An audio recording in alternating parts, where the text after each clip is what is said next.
AP రాజధాని అమరావతిని ప్రపంచ పటంలో సమున్నతంగా నిలబెట్టేందుకు చంద్రబాబు సర్కార్ కృషి చేస్తుంది. హైదరాబాద్కు ధీటుగా అమరావతిని తయారు చేసేందుకు పకడ్బందీగా ప్రణాళికతో ముందుకెళ్తుంది. అమరావతిని ప్రపంచంలోనే టాప్ 5 లివబుల్ సిటీస్లో నిలబెట్టేందుకు అహర్నిశలు శ్రమిస్తుంది. ఆ దిశగా అమరావతిని మహాద్భుతంగా నిర్మిస్తుంది. అందుకే అమరావతి ఇప్పుడు దేశం దృష్టిని ఆకర్షిస్తుంది.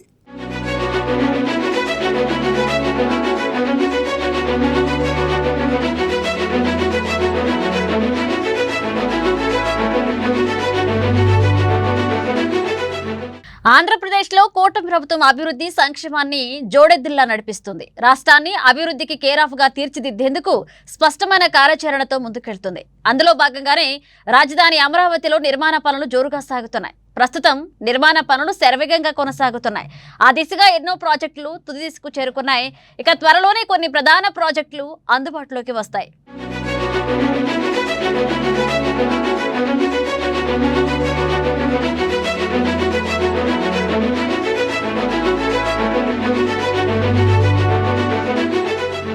అమరావతిలో ఐకానిక్ భవనాల నిర్మాణం జరుగుతుంది. 5 ఐకానిక్ టవర్ల నిర్మాణం శరవేగంగా జరుగుతుంది. వీటిలో అత్యాధునిక డయాగ్రి టెక్నాలజీ వాడుతున్నారు. హుడ్ టవర్ 3 పనులు ఇటీవలే కీలక దశకు చేరుకున్నాయి.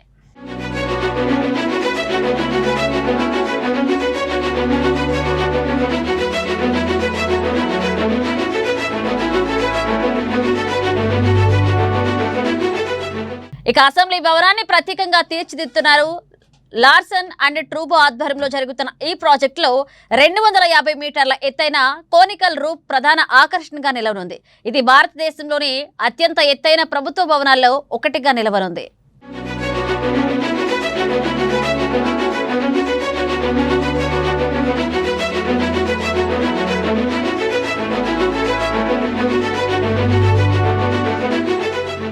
రాజధాని నగరంలో జరుగుతున్న అభివృద్ధి పనులకు సంబంధించి కొన్ని వందల కోట్ల విలువైన పనులకు టెండర్లు పిలిచారు. అందులో సెక్రటేరియట్ ఇంటీరియర్స్ ఉన్నాయి. దాదాపు 2,540 కోట్ల అంచనా వ్యయంతో కొత్త సెక్రటేరియట్ కాంప్లెక్స్, అదనపు ఫిట్టింగ్స్ మరియు ఇంటీరియర్స్ కోసం ప్రభుత్వం ఆమోదం తెలిపింది. హైకోర్టు మౌలిక సదుపాయాలకు సంబంధించి పనులు కూడా సర్కార్ గ్రీన్ సిగ్నల్ ఇచ్చింది. హైకోర్టు భవన సముదాయంలో మెకానికల్, ఎలక్ట్రికల్, ప్లంబింగ్, అగ్నిమాపక వ్యవస్థల కోసం సుమారు 365 కోట్ల విలువైన టెండర్లు త్వరలో ముగినున్నాయి. ఇక ఎర్రుపాలెం నుంచి కౌతపల్లి వరకు కొత్త రైల్వే లైన్ నిర్మాణానికి 415.69 కోట్ల విలువైన టెండర్లు ప్రస్తుతం ఓపెన్లో ఉన్నాయి. ఈ గడువు జూన్ 18 లోపు ముగినుంది.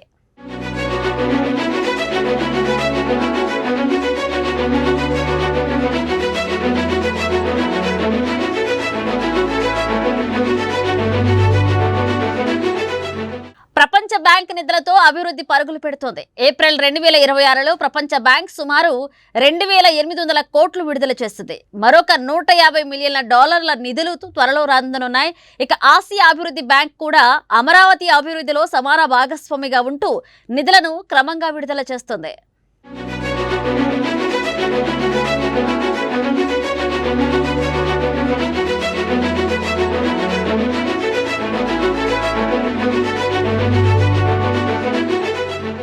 వరద నివారణ పైన చంద్రబాబు సర్కార్ చాలా సీరియస్ గా కసరత్తు చేస్తుంది.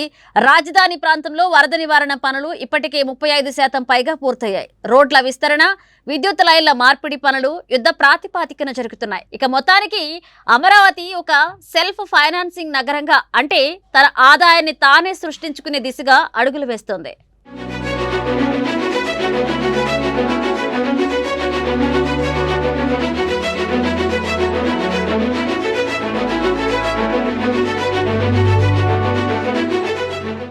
అమరావతిలో కొన్ని ప్రముఖమైన ప్రాజెక్టులు కూడా వస్తున్నాయి. హెల్త్ సిటీగా అమరావతి అవతరించనుంది. ఆ దిశగా బసవతారకం క్యాన్సర్ ఆసుపత్రి ఏర్పాటు కానుంది.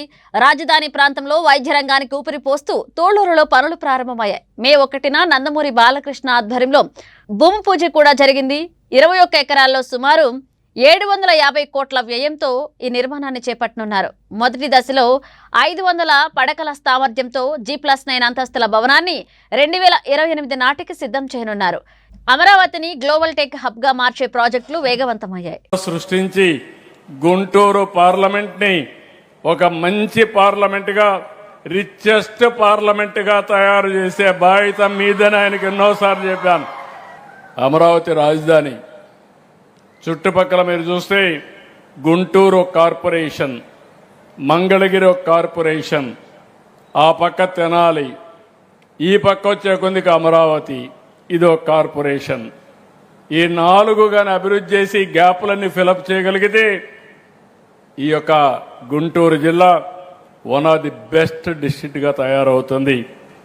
ఇప్పటికే ఇన్నర్ రింగ్ రోడ్ ఆలోచిస్తున్నాం, అవుటర్ రింగ్ రోడ్ వస్తుంది.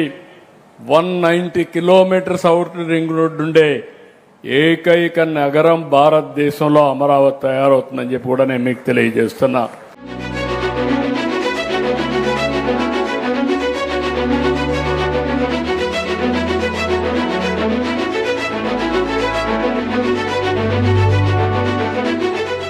అటు అమరావతి క్వాంటమ్ రీసెర్చ్ ఫెసిలిటీ దేశంలోనే గేమ్ చేంజర్ గా నిలవనుంది అని విశ్లేషకులు చెప్తున్నారు.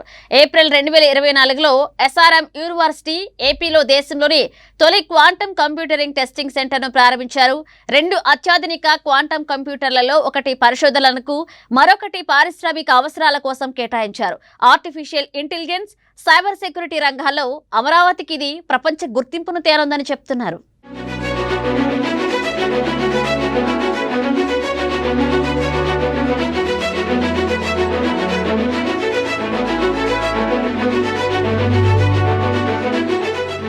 అమరావతిలో మౌలిక సదుపాయాల కల్పన యుద్ధ ప్రాతిపాదికన జరుగుతుంది. భారీ ప్రాజెక్టులు చకచకా వచ్చేస్తున్నాయి. ఇక నిలిచిపోయిన పనులు ఇప్పుడు చకచకా పూర్తి కావడమే కాకుండా కొత్త టెండర్లు కూడా వెలువడ్డాయి. ఐకానిక్ భవనాలు రూపుదిద్దుకుంటున్నాయి. అసెంబ్లీ మరియు సెక్రటేరియట్ టవర్ల పనులు తుది దశకు చేరుకుంటున్నాయి. వీటి కోసం మరొక 2,500 కోట్లు కేటాయించారు. రైల్వే కనెక్టివిటీ పైన ప్రభుత్వం దృష్టి పెట్టింది. అలాగే నిధులకు కూడా ఎక్కడా ఇబ్బంది లేకుండా చంద్రబాబు సర్కార్ చాలా సీరియస్ గా ముందుకు వెళ్తోంది.